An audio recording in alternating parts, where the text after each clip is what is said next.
techniques mentioned in ICA Standards 2020. I will continue to talk about Standard 11, Aseptic technique, which contain two parts, part 1 and 2, and consist of 19 substandards. So, Standard 1, there is a written policy and procedure for clean, aseptic, and sterile technique. This is document review, so you should look to the policy and observe if it's comprehensive and descriptive. What we mean by comprehensive and descriptive, it contains all the elements for aseptic technique procedures. In the next few slides, we'll talk in details about each standard which consider aseptic technique. For example, the single-dose medication vial or single-use ampule, the multi-dose medication vial, the single-use device like syringe or needles, the IV set, the secondary set, the duration for change, and the ventilation circuit, humidifier, a nebulizer, and any other aerosol generation system. Those elements is very essential to be found in the policy in order that healthcare workers can refer to. Just like other policies, it needs to be signed by approved personnel, like infection control department if they are the owner of the policy, hospital director or CEO, and approved for sure from the IC committee, valid, let's say from 2 to 3 years, and when there is any indication like a new recommendation has been made, and for sure to be referred to a scientific approved references like MOH, GCC, CDC, or WHO and ABIC. Standard 2, separate clean area is available and maintained for preparation of medication away from patient treatment areas. And this is done by two methods, observation and staff interview. If you look to the first picture up, this is the majority what we observe in the clinical area when the staff use a patient table as preparation area for the medication. This is a completely wrong procedure. It should be totally separated from the patient area or treatment area even, in a dedicated medication room. So as observation part, you should check the medication preparation area, which should be physically separated from patient treatment area, and you observe a medication preparation if there is any procedure at that time. There should be a control for the ventilation and monitoring system for the temperature and the humidity. Humidity range between 22 to 24 degree and humidity up to 70%. The medication room should contain at least one hand washing sink for hand washing, and if it's not available, alcohol-based hand rub dispenser is available.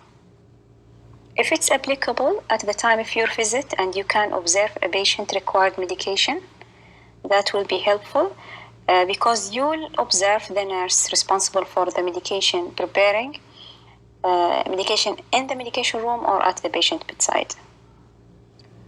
So if you can't observe any preparation at the time, you can move to staff interview and ask the healthcare workers, where is the area for medication preparation? How you prepare a medication? Do you have any single use vial or multiple dose vial? How frequent you use it between patient? Do you disinfect the cap before using the medication for the patient? Do you hold any equipment before sending to CSSD? What is the way of transport? Which kind of medication that you are preparing in the area? Third, substandards.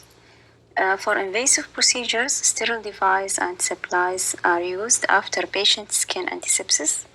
Example, sterile syringe, needles and medication are used after skin antisepsis with approved antiseptic wipes.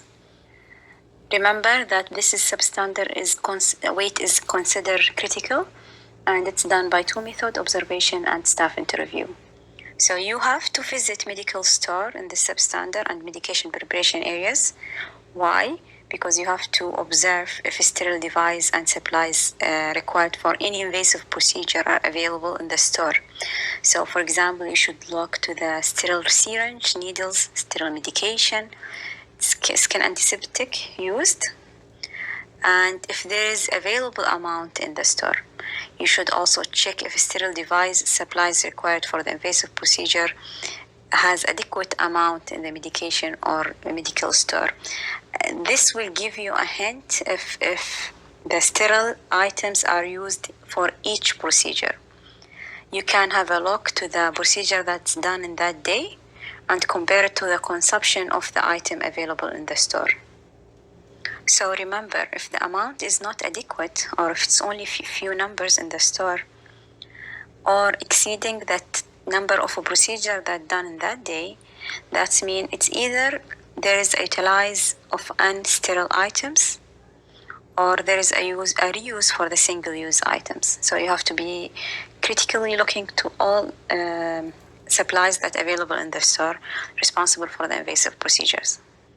Also, if you can look to the medical store and medication preparation area for present of any open sterile device and supplies. For example, there is an open syringe or open wound dressing kit, or any single-use medication vial that is still kept in the medication area and used for another patient.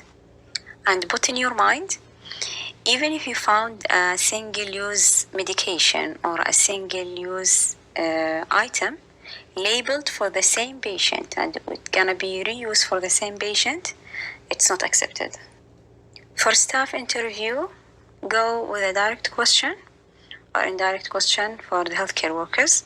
For example, ask them what is the type of device and supplies required for central line insertion, or for IM injection, or for peripheral venous catheter insertion, wound dressing. And they have to mention for you the type of sterile procedure that use or single-use items. Ask them how to proper apply patient procedure for the skin antisepsis. What is the different type of antisepsis for patient skin you have? What is the duration of the skin antisepsis that you use in a patient's skin? What are the recommended safe practice for using syringe, needle, or wound dressing? Another question that you might ask, how do you deal with open unused sterile device or item? If you found an item that is open but it's not used, are you going to use it? Are you going to discard it? And the same apply to medication. If you found an open vial that's not used, how are you going to deal with it? Substandard 4, peripheral venous catheter is properly fixed with a clearly written date of insertion. And to reduce risk of infection and phlebitis, it's replaced if it's still needed as follow. In adult, peripheral venous catheter is not replaced more frequently than every 72 to 96 hours. In children, peripheral venous catheter is replaced when it's clinically indicated. And this standard, you should visit the clinical area and observe number of patients with fixed peripheral catheter to assess how the catheter is fixed, proper or not, and the type of dressing that they use, transparent or gauze dressing, duration when they change it, how they inspect any sign of infection. You should look also to the date of insertion, which is very important, if it's clearly written in the catheter, dressing or not, the date, time, and responsible healthcare worker. You might also ask the patient about the insertion time when the healthcare worker inserted the catheter for you, and if they follow the aseptic technique when insertion. You can look also to the site of the catheter if there is any kind of inflammation, infiltration, or blocking of the line, occlusion. Then you can ask the healthcare worker about the recommendation of safe practice for insertion the peripheral venous catheter. And you should focus in the fixation dressing, labeling, and how frequent you replace the peripheral venous catheter. And remember, there is a variation between adult and kids, pediatric. Ask the healthcare worker how frequent you inspect the catheter site. What is the sign of infection that you might worry about? And how you deal with it if you observe any abnormal sign or symptom around the site, or if you observe any blocking occlusion in the line. So again, you have to visit the adult floor and pediatric floor to take a random sample of a patient with peripheral venous catheter and check the duration and time of insertion. For adult, it should vary between 72 to 96 hours, and with children, it's replaced when clinically indicated. Number 5, preparation and dilution of medication are only done by ready-made single-dose sterile solution. The weight of this standard is high, and it's done by 2 methods, observation or staff interview. In this standard aseptic technique, your major visit will be for medical store and medication preparation area.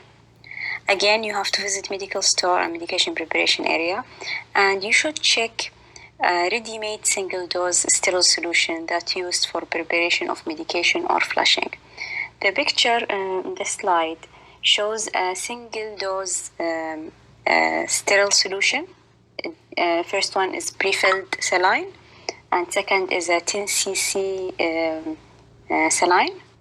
So in the medical store, you should check, and in the medication area, preparation area also, the presence of a single dose sterile solution and the amount, if there is adequate number or not. You might find pre-filled saline or 10 cc or 100 ml, 250, 500, 1000. If you have enough number of the single ready-made dose sterile solution, that means they are using it. If you have a limited number or a few number, that means they are using the large amount of saline, like 500. Also check if there is an open large IV solution bottle in the medication area. And remember, even if the IV solution bottle, the 500 or 250 are labeled with date and time and expiry date, it's not accepted to be used for preparation of medication, even for the same patient. For staff interview question, you can ask what is the type of sterile solution that you are using, what are the recommended safe practice for using the IV solution, do you keep any amount of the ready-made solution to be used for another patient or even for the same patient? In their answer, but as general, it cannot be used between patient, and it cannot even use for the same patient. Remember that single dose or single use vial is used for a single procedure only. Substandard number 6, single dose or single use vial is used for a single procedure or injection in a single patient. Like single dose or single use vial is not stored for future use even in the same patient. This is will be observed and a staff interview for the healthcare worker, and the weight is high. So in the medical store and medication preparation area, you will check the single dose and single use vial if it's used as a single, or it's a multiple use between patient. You will observe if a single dose vial are available in adequate amount.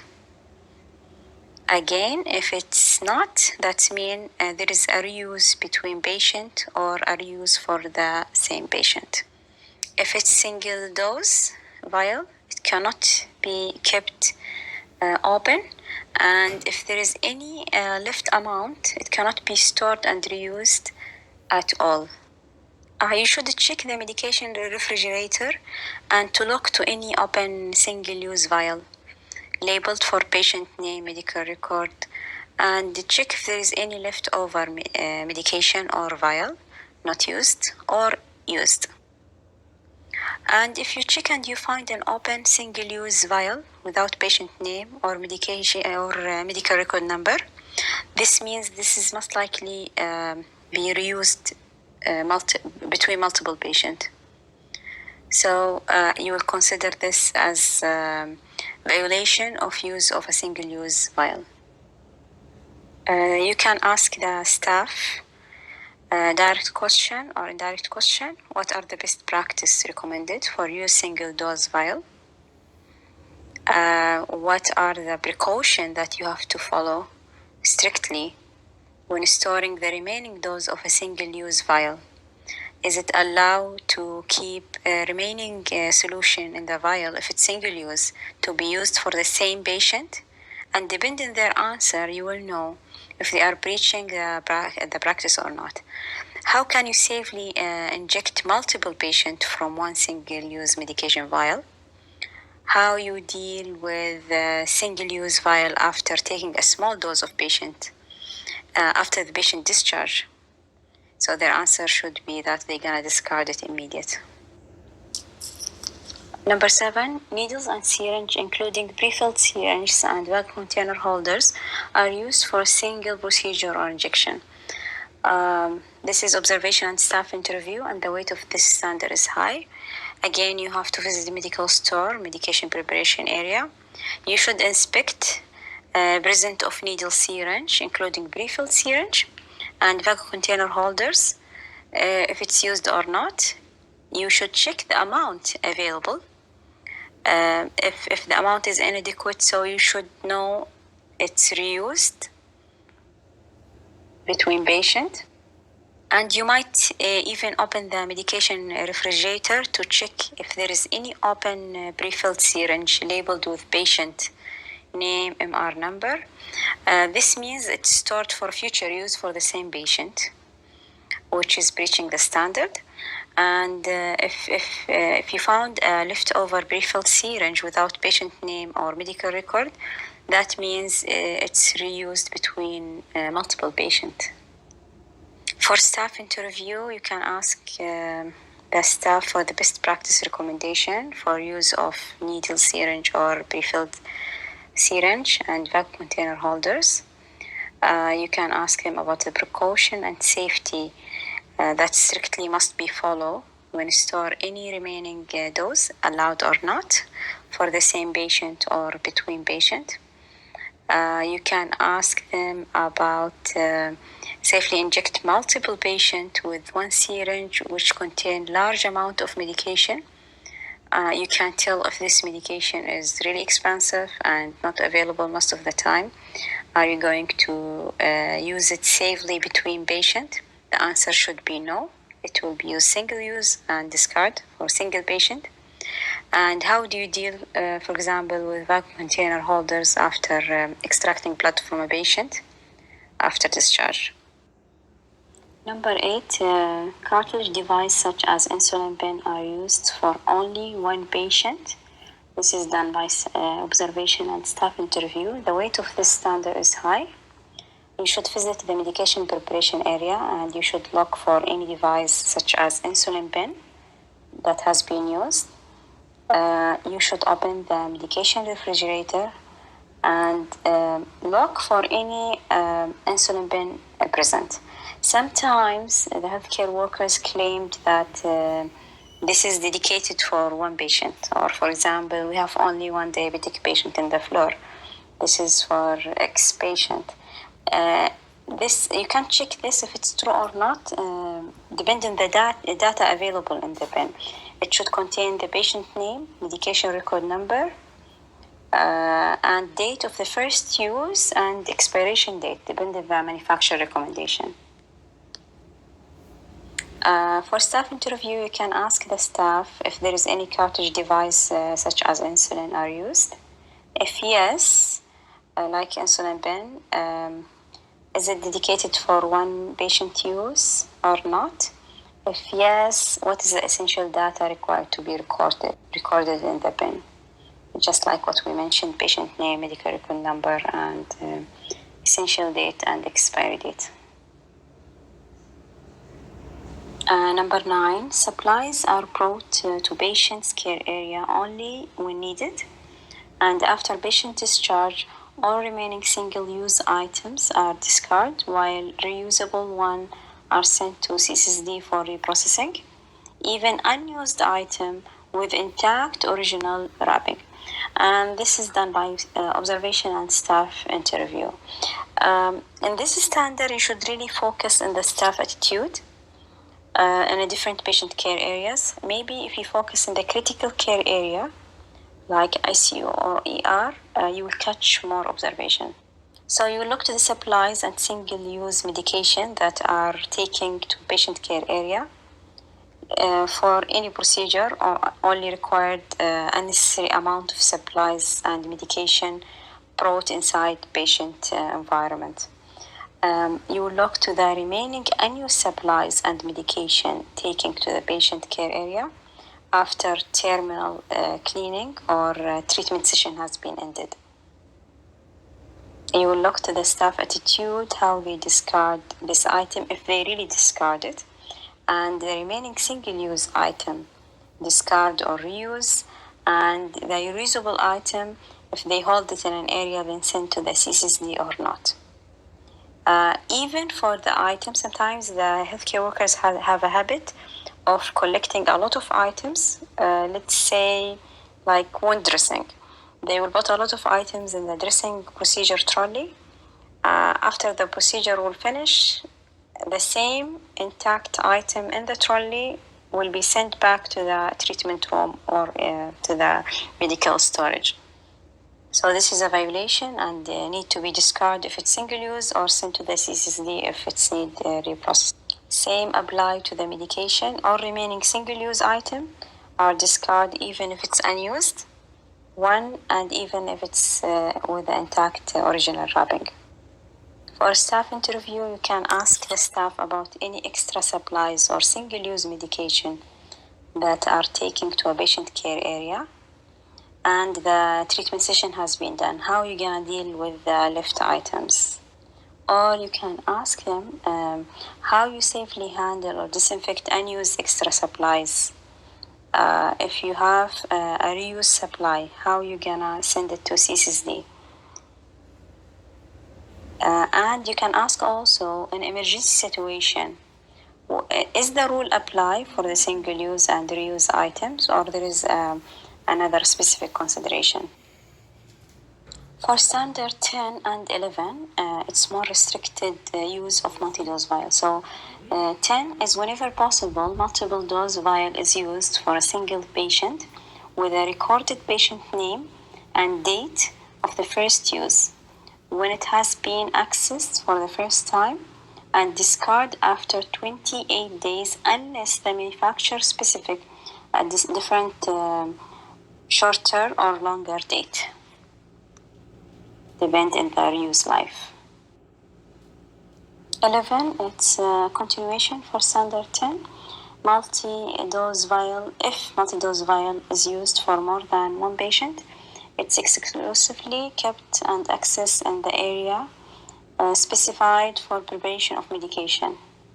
What we mean is away from patient treatment area. This standard is done by two methods, observation and staff interview. The weight of this standard is high. You should check the medication preparation area and check if there is any multi-dose vial available. If you found any multi-dose vial present and the staff or healthcare workers claimed that each multi-dose vial is located for one patient, you should observe information on the labeling, like the date of the first use, we mean the first access, and it's need to be discarded 28 days after the first access, except if the manufacturer has a different recommendation and specification. Patient name and medical record number must be labeled. Here we are talking about a restriction of use some of the multiple dose vial when it's present. For sure, you should visit a patient care area and look around in the patient environment if there is any multi-dose vial present. Is it instead of single dose? Is there, if it's present, is it really specific for the patient with the date of use recorded, date of expiration, patient name, MR number, and ask the healthcare workers if multiple dose vial are available instead of single dose vial.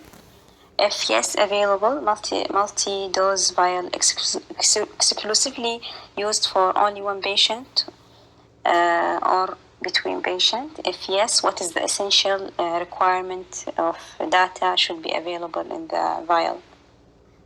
It's very important and essential to ask the healthcare workers what is the best practice for use multi-dose vial regarding number of patients, keeping vial while use and their use life. Substandard 12 and 13 sharing the same concept. 12, the self-sealed rubber cap of a medication vial or an IV solution bottle is disinfected with approved antiseptic wipe like alcohol wipe prior any access. Number 13, IV solution bottle are only accessed through the self-sealed rubber cap after being disinfected, and this be done by observation and staff interview. You should visit the medication preparation area or patient care area and observe availability of supplies required for disinfecting of self-sealed rubber cap of medication vial or IV solution bottle prior any access. For example, alcohol wipe or another type of wipe, chlorhexidine wipe. Observe to ensure the recommendation has been followed when they access any medication vial. And you can check also the IV solution bottle are only accessed through their self-sealed rubber cap after being disinfected, not using a different cap that covering the bottle. You can also ask for the staff interview for the healthcare worker, how can you safely get an access to the content of medication vial or IV solution bottle, and leave it as an open question for them. And what are the precautions required to handle those medication vial or IV bottle to prevent any kind of contamination? Standard 14 and 15, talking about IV set. So 14 is IV set including secondary set and add-on device that are continually used to infuse crystallized solution, hypotonic, isotonic, and hypertonic are replaced at least every 7 days, but not more than frequently than 96-hour interval. This is observation and staff interview. Weight of standard is high. Number 15, IV set that are used to administer blood products, lipid emulsion, or dextrose amino acid TBN solution are replaced within 24 hours of initiating of the infusion. And type of review here is observation staff interview. Weight of the standard is high. So you should visit the patient clinical area and you should observe a patient in IV fluid. Duration of IV set changing, including the secondary set, are continuous connected and replaced no more than 96-hour interval, but at least every 7 days the IV set, including the secondary set, must be changed. What about if the patient receiving blood or blood product or lipid TBN? This need to be changed every 24 hours. So you are going to observe an IV administration set if it's labeled with the date and time and initiating of the treatment.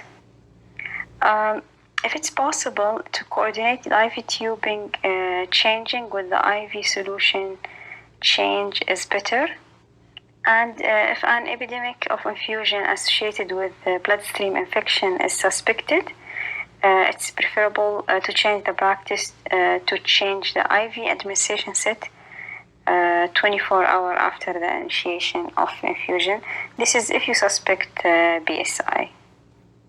For staff interview, You can ask the staff how frequent you should routinely replace the IV administration set that continuously connected.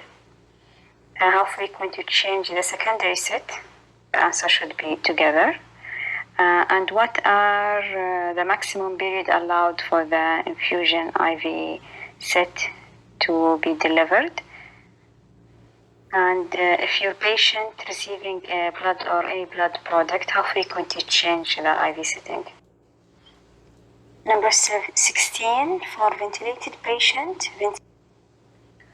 substandard 17, sterile solutions are used in nebulizer, humidifier, or any aerosol generating system and changed between patient and every 24 hours for the same patient unless the manufacturer of ready-made sterile solution specific different date. This will be done by observation and staff interview. You should visit a patient care area to observe available supply required for filling a nebulizer and humidifier. So you'll go to the store and observe if there is a ready-made single-use bottle or sterile saline or, for humidifier. It's the same concept when we speak about medication preparation. Remember that the main of this is to prevent any possible contamination, which is most likely happening with the ventilated patient. So you should check also that only ready-made single-use bottle of sterile solution are used to fill the nebulizer or humidifier.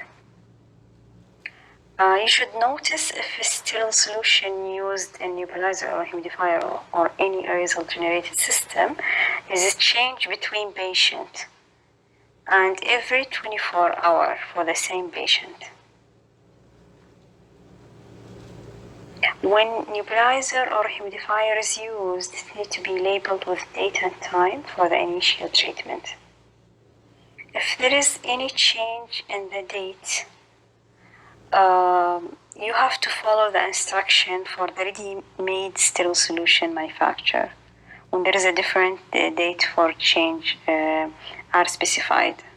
For example, the use of some pre-filled humidifier may extend it for 1 month.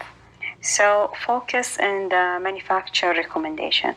For healthcare workers, you can ask them what are the supplies required using for filling nebulizer or humidifier or any type of aerosol generating system that you have, and how frequent you should routinely change them. I mean the sterile solution used for both nebulizer, humidifier, or any other aerosol generating system. Be specific in your question, how frequent you change in between patient. It should be after each patient, and for the same patient, how frequent? It should be every 24 hours for the same patient. And as specified by ready-made sterile solution manufacturer, and to demonstrate how they should prepare for inhalation therapy using nebulizer or humidifier with labeling date and time and initiation of treatment and frequent of changing the sterile solution. Substandard number 18, a sterile urine bag is continuously connected to urinary catheter and evacuated with proper technique and appropriate PPEs, personal protective equipment. Observation, staff interview, weight of the substandard is high. So you have to be in a patient clinical area. I think together with the previous standard, being in ICU, you're gonna observe those both substandard. So observe the available supplies required for strict adherence to aseptic technique when it's come to insert urinary catheter. Check aseptic technique that is strictly applied while inserting the urinary catheter and closed system is maintained. This is if you are lucky to see a procedure while you are visiting the area. Notice if the closed drainage system of urine catheterization is maintained all the time. Remember that we have two types of drainage system, open and closed. The closed is the one recommended. It's reduce the risk of infection. And observe availability of urinary catheter system with pre-connected sealed catheter tube junction, if applicable, just like the one in the picture. So there is no disconnection between the bag and the tube. You have to check the collecting urine bag that is always kept below the level of the bladder within the gravity, so it will reduce any ascending infection. Observe emptying a collection of urine in the bag. It should perform regularly and follow a proper technique, wearing the appropriate PPEs. Ensure that the urinary catheter and drainage bag are not changed in routine basic. It's only when it's indicated, such as if there is a break in aseptic technique, infection, obstruction, leakage, discontinuation, or there is any malfunction in the closed system. For staff interview, you can ask the staff how frequent you change the indwelling catheter or drainage bag. They should answer that there is no routine basic changing for the catheter and bag, as we said, unless it's indicated. You can ask how you should perform evacuation of drainage urine bag. And you can ask them what is the appropriate PPEs that use when you manipulate urinary catheter for the patient. In addition, you can ask which one preferable, closed system or open system for catheterization and why. And you might ask them to demonstrate how they should prepare for performing a urinary catheterization insertion. So you look to the required supplies, PPEs, technique during the catheterization insertion. And you can also ask to demonstrate how they should prepare and perform evacuation of collection of urinary bag. Substandard number 19, last substandard from aseptic technique. Healthcare workers wear a mask during insertion of catheter or injection into spinal or epidural space. This is done by observation, staff interview. Weight of this substandard is high. So you have to be in the clinical area, visit a patient care area like ICU or surgical unit, hematology, oncology, where most of those procedures are maintained. First, you have to check if any invasive procedure into spinal or epidural space are applicable to the area that you are going to visit.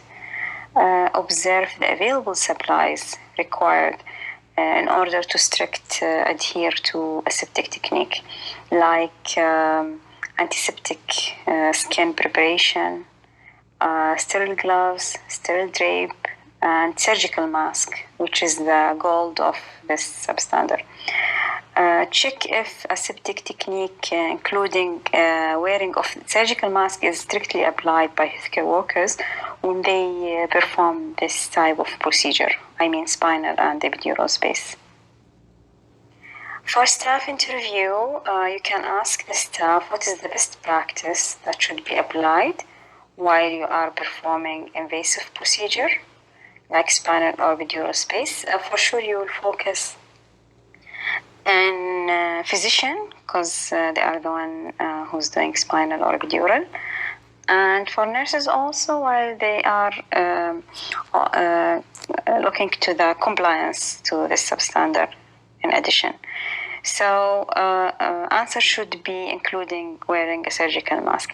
You can also ask them to demonstrate how they should prepare for invasive procedure, spinal or epidural space. What is the required supplies, how you perform steps for BBEs. So their answer should contain wearing of surgical mask.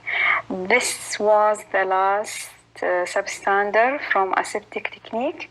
Wish it was explained well and clearly described, and wish you all best of luck.